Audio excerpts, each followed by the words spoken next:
Hello दोस्तों, हम environmental pollution को कंटिन्यू करते हैं। Measures to tackle radiation pollution. Radiation pollution को टैकल करने के लिए क्या क्या हमारे पास मेजर्स हैं।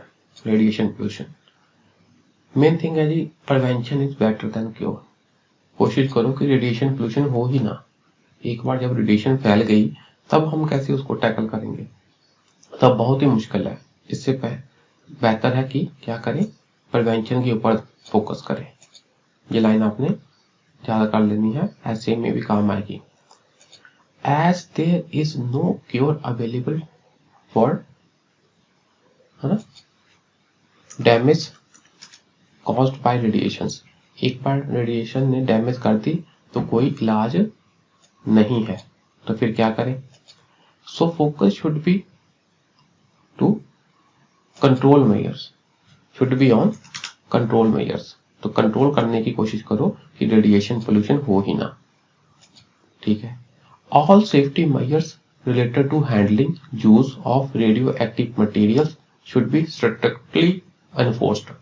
रेडियो एक्टिव मटीरियल को हैंडल करते समय, यूज करते समय जो जो कंडीशंस हैं, जो जो रूल्स हैं, जो जो सेफ्टी मेजर्स हैं, वो कागजों पर तो हैं, पर उनको बहुत स्ट्रिक्टली एनफोर्स करना चाहिए, लागू करना चाहिए।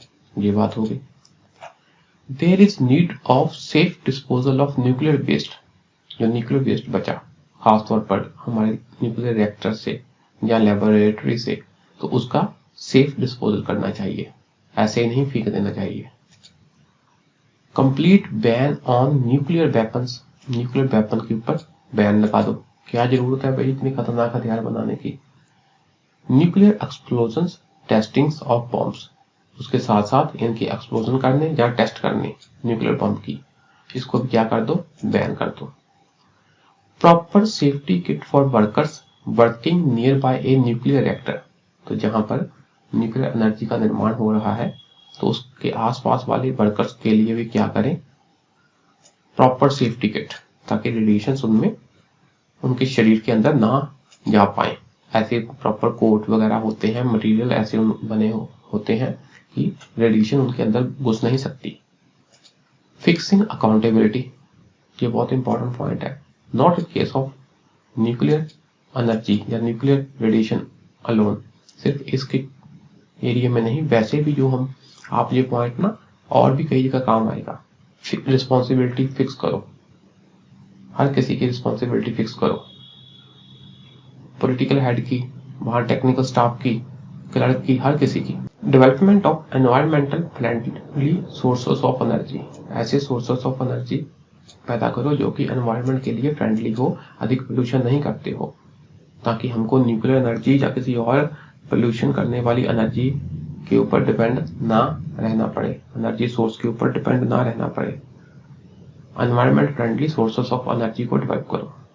ठीक है जी, ये पॉइंट आपने पढ़ लेने हैं। ई वेस्ट, ई मतलब इलेक्ट्रॉनिक वेस्ट। इलेक्ट्रॉनिक कहता है with the increase of technology, जैसे जैसे टेक्नोलॉजी ने एडवांसमेंट की, there is huge increase of electronic based products. Electronic product काफी इंक्रीज हो गए, सच एज मोबाइल फोन्स, जहां हम कह रहे smartphones, LCD, LEDs, laptops, computers, ये क्या है, काफी बढ़ गए हैं। New models and alternatives are coming in quick succession of time. नए नए मॉडल आ रहे हैं, हम कह देते हैं पुराने वाले को त्यागो, नया मोबाइल खरीदते हैं, नए नए ये गैजेट खरीदते हैं। So old products are discarded, पुराने वाले को डिस्कार्ड कर दो। अच्छा जी, as a result the quantum of discarded electronic waste, जिसे हम कहते हैं ई वेस्ट, इज इंक्रीजिंग। तो ये हमारा वेस्ट इसके कारण इंक्रीज हो रहा है बहुत ज्यादा। This e-waste is a source of various harmful chemicals और elements including, इस वेस्ट में बहुत ही हानिकारक केमिकल होते हैं, जैसे लेड हो गया, मरकरी हो गया, कैडमियम हो गया, क्रोमियम, फॉस्फोरस, बेरियम, बेरिलियम, ये सारे क्या है, इससे निकलते हैं। In India most of the e waste is recycled in unorganized unit. ये भी एक बात है, असंगठित क्षेत्रों में इस ई वेस्ट को रिसाइकिल किया जाता है। असंगठित मतलब वहां पर कोई रूल एंड रेगुलेशन नहीं है, बस किए जा रहे हैं। ठीक ना, बेचारे वर्कर्स के पास सेफ्टी किट है, तो कुछ भी सेफ्टी मेजर्स नहीं यूज किए जा रहे इतने।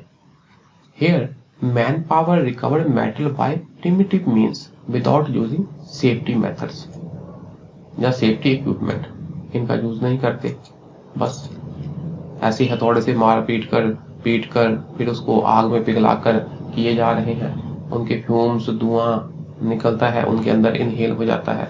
During recycling harmful gases are released, बहुत घातक गैसेस निकलती हैं जब वो गर्म करते हैं, पिघलाते हैं इलेक्ट्रॉनिक वेस्ट को। That are directly inhaled by the workers, तो बेचारे काम करने वालों के अंदर चली जाती है सांस के द्वारा। Their skin directly comes into contact with the acids, उनकी स्किन के ऊपर भी डिफरेंट प्रकार के एसिड जो होते हैं वो भी कांटेक्ट में आते हैं। एंड अदर हार्मफुल सब्सटेंसेस, सीधा उनकी स्किन पर, चमड़ी पर कांटेक्ट हो जाता है। That are used in the recovery process, तो जब रिकवरी प्रोसेस करते हैं डिफरेंट प्रकार के एसिड यूज किए जाते हैं और केमिकल यूज किए जाते हैं। तो ना कोई दस्ताने, ना कोई ग्लव्स वगैरह, कुछ नहीं, बस ऐसे ही किए जा रहे हैं हाथों से, तो इससे भी खतरा है। तो फिर क्या करना चाहिए? There is a need of a holistic approach, एक होलिस्टिक अप्रोच ओवरऑल पूरी की पूरी ए टू लेकर जेड तक अप्रोच लेकर आओ for managing e waste and bring this sector into organized one. तो इस सेक्टर को ऑर्गेनाइज्ड रूप दो, ऐसे ही बिना रूल एंड रेगुलेशन से काम नहीं होने चाहिए। People and workers should be properly educated, जनता को भी और वहां पर काम करने वाले वर्कर्स को भी प्रॉपर ज्ञान दो। And make them aware about the harmful effects and measures to be adopted, तो उनको जागृत करो, एजुकेट करो, किसके बारे में कि इन वेस्ट में ऐसे प्रोसेस में काम करने से क्या क्या हार्मफुल इफेक्ट हो सकते हैं, इनसे बचने के लिए क्या क्या मेजर्स हैं, क्या क्या हमारे पास विकल्प है। Use of technology and safety kits should be encouraged for e waste management, technology का यूज करो, ठीक, और सेफ्टी किट का यूज करो, ये बात हो गई। Some methods to manage waste, अब हम कुछ मेथड्स के बारे में पढ़ेंगे ताकि जिससे वेस्ट हम मैनेज करते हैं। पहला है जी incineration plant. Incineration plant, it involves the burning of waste in large furnace at high temperature, बहुत बड़ी सी भट्ठी होती है, उसमें हम वेस्ट को सीधा बहुत हाई टेम्परेचर पर बस जला दिया, जो भी है जला दिया।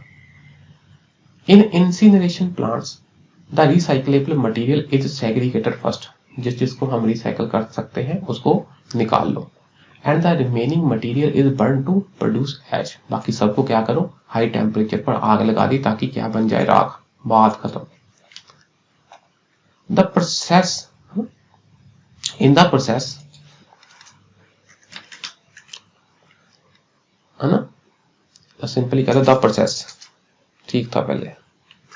The process produces large amount of toxic ash, तो बहुत जहरीली एश प्रोड्यूस होती है, क्योंकि बहुत अधिक टेम्परेचर पर आपने गर्म कर दिया तो सब कुछ राख बन गया, ठीक है जी। उसमें जो और भी मटेरियल होते हैं वो क्या है, किसमें बन गए, सीधा राख के साथ साथ कुछ जहरीले पदार्थ भी बने, मतलब टॉक्सिक एश आप कह लो। And pollutes the air, water and soil, तो जहां भी जाएगी उसको पोल्यूशन कर देगी, हवा में जाएगी, पानी में मिल जाएगी, जहां धरती पर, जमीन पर, मिट्टी में मिलेगी तो उसको पोल्यूट करेगी, ये इसका साइड इफेक्ट है। That is why the incineration is used as a last resort, इसलिए कहते हैं जब कोई और चारा ना रहे तो ही इंसिनरेशन करो, क्योंकि आप एकदम सब कुछ जला दोगे तो टॉक्सिक एश प्रोड्यूस होती है। It is mainly used for treating infectious waste, जैसे मेडिकल वेस्ट है हमारा, उसमें कई प्रकार के जीवाणु होते हैं, कीटाणु होते हैं जो कि इन्फेक्शन कर सकते हैं, तो ऐसे वेस्ट को ट्रीट करने के लिए कहते हैं सीधा जला दो हाई टेम्परेचर पर, बात खत्म, सब कुछ कीड़े मकोड़े, बैक्टीरिया, माइक्रो ऑर्गेनिज्म मर जाएंगे, ठीक है जी। दूसरा प्रोसेस है जी पायरोलाइसिस। इसमें क्या होता है, here the waste is burned under controlled supply of oxygen, controlled supply, ये बात आपने याद रख लेनी है, ऐसे क्वेश्चन आ जाते हैं इंसिनरेशन और पायरोलाइसिस में फर्क क्या है, जहां पर कंट्रोल्ड सप्लाई ऑफ ऑक्सीजन होती है। The output products can be used as fuels. ठीक है जी, जैसे आपने कभी गाँवों में देखा है जो देसी तरीके से चारकोल बनाया जाता था, पहले ऐसे भट्टियां होती थी, उसमें ऐसे ना लकड़ी को रेत वगैरह मिट्टी से कवर कर दिए जाते हैं और एक होल सा रखते हैं, एक होल रखते हैं जिसके थ्रू थोड़ी थोड़ी ऑक्सीजन उसको मिलती रहे और उसको आग लगा देते हैं, धीरे धीरे धीरे धीरे धुआं निकलता रहता है और उसका क्या बन जाता है, चारकोल। ठीक है जी।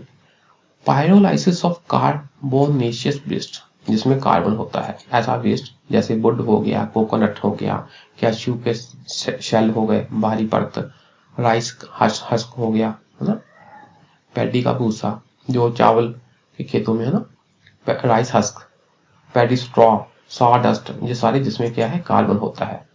ठीक है जी। इसको हम कंट्रोल्ड सप्लाई ऑफ ऑक्सीजन में बर्न करते हैं और क्या बनता है, हमारे पास चारकोल बनता है, टार बनता है, मिथाइल अल्कोहल बनता है, फ्यूल गैस बनती है, एसिटिक एसिड एंड एसीटोन, तो कई प्रकार के बाई प्रोडक्ट बनते हैं। इंसिनरेशन में क्या था, सीधा हाई टेम्परेचर पर गर्म कर दो, काम खत्म, सवा बना दो, राख बना दो, ऐश बना दो। ठीक।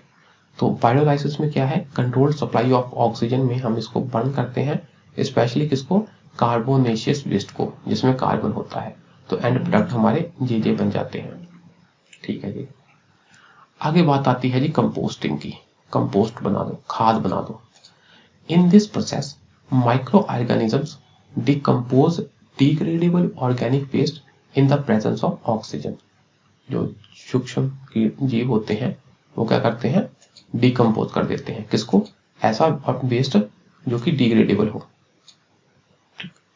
उसको डिकम्पोज कर दिया ऑर्गेनिक वेस्ट को इन the presence of oxygen, oxygen की प्रेजेंस में, क्योंकि माइक्रो ऑर्गेनिज्म को ऑक्सीजन चाहिए भाई रेस्पिरेशन के लिए। अच्छा जी। द आउटपुट प्रोडक्ट क्या निकला, ह्यूमस, जो आउटपुट बना humus, which looks like soil, soil की तरह दिखता है, इज रिच इन न्यूट्रिएंट्स, उसमें काफी न्यूट्रिएंट्स होते हैं। तो कहने का मतलब है कि हमने ऑर्गेनिक वेस्ट से क्या बना दी, खाद बना दी। Thus it is a good manure for growing plants, हमने खाद बना दी क्योंकि इसमें क्या है, न्यूट्रिएंट्स है। Texture of humus is very helpful for increasing the ability of soil to hold water. तो ये जो मिट्टी है, तो ये जो मिट्टी बनी या ह्यूमस बना किससे, कंपोस्टिंग से, इसका टेक्सचर मतलब इसके पार्टिकल साइज, ठीक, is very helpful for increasing the ability of soil to hold water. ठीक, पानी को सोख कर रखे मिट्टी, उसके लिए ये बहुत अच्छा रहता है ह्यूमस, क्योंकि इसका टेक्सचर ऐसा है, जैसे आप देखो ना, रेत है, रेत में पानी नहीं सोख के रख सकता, उसके ऊपर पानी डालो तो पानी नीचे निकल जाता है, पर इसका टेक्सचर ऐसा है कि पानी को होल्ड करके रखता है। Presence of humus changes the soil texture and it becomes easy to cultivate. उसका टेक्सचर ऐसे चेंज कर दिया कि उसको जोतना, कल्टीवेट करना इजी हो जाता है। It also help soil to retain more plant nutrients, जो प्लांट के न्यूट्रिएंट्स हैं वो मिट्टी में रहते हैं, ठीक, उसकी लीचिंग नहीं होती, वो नीचे नहीं चले जाते। अच्छा जी। By decomposing organic waste, composting helps in the recycling of the nutrients back to the soil. तो जैसे मान लो पेड़ों के पत्ते गिरे ना, जहाँ और कोई प्लांट वेस्ट प्रोडक्ट कोई चीज है, पत्ते हैं, टहनियां हैं, तो उनको जब डिकम्पोज कर दिया तो क्या हुआ, उन्हीं के न्यूट्रिएंट मिट्टी में मिल गए, तो एक प्रकार से recycling of nutrients back to soil हो गया। ठीक है जी। आगे है जी बर्मी कंपोस्टिंग। बर्मी है ये भी कंपोस्टिंग ही, पर इसमें क्या है, हम खुद से अर्थवॉर्म्स, केंचुए वगैरह यूज करते हैं, ये फर्क है। Here composting is done using earthworms, केंचुए, अर्थवॉर्म्स जो होते हैं उनको यूज करके हम कंपोस्टिंग करते हैं। So it is also known as earthworm farming, इसको अर्थवॉर्म फार्मिंग भी कहते हैं। These worms break the waste and the excreta of the worms increases the nutrient richness of the soil। देखो ये worms क्या करते हैं, इस वेस्ट को तोड़ देते हैं, ठीक है, या सिंपल कहो कि उसको खा लेते हैं, उनके डाइजेस्टिव सिस्टम में ये ब्रेक डाउन हो जाता है, तो जो इनका एक्सक्रीटा होता है केंचुए का, अर्थवॉर्म्स का, ठीक, उसमें काफी न्यूट्रिएंट्स होते हैं, तो वो क्या कर देता है, कंपोस्ट की न्यूट्रिएंट रिचनेस और बढ़ा देता है। ठीक है जी, मतलब आप ये समझ लो कि कभी कभी जो हमारा ऑर्गेनिक वेस्ट है उतनी आसानी से उसका विघटन नहीं होता, तो अर्थवॉर्म क्या करते हैं, उसको डिकम्पोज कर देते हैं इजीली। ठीक है जी, इसे कहते हैं वर्मी कंपोस्टिंग।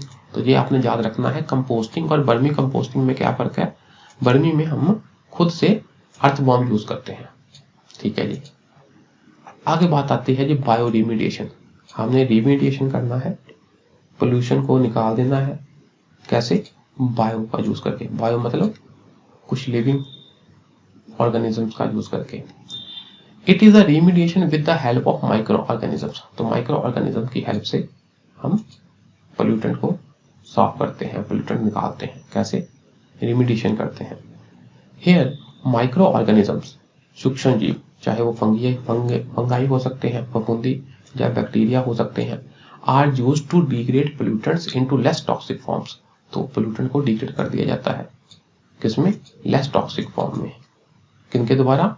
माइक्रो ऑर्गेनिज्म के द्वारा। ये बात आपने याद रखनी है।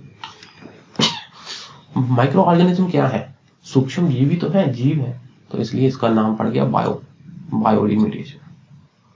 ठीक है जी, these microorganisms can be indigenous, that is produced in the polluted area। तो उसी जहां पर पोल्यूशन है, जहां पर जो एरिया पोल्यूटेड है, उसी एरिया में हमने प्रोड्यूस कर दिए, तो इसका मतलब वो क्या हो सकते हैं? इंडिजिनस। ठीक है जी, जहां they can be taken from other sites और प्रोड्यूस्ड इन लैब। दूसरी जगह से लाए जा सकते हैं, या खुद लैब में पहले इनको प्रोड्यूस किया and then brought to the contaminated site. तो कंटामिनेटेड एरिया में इनको दाखिल करवा दिया।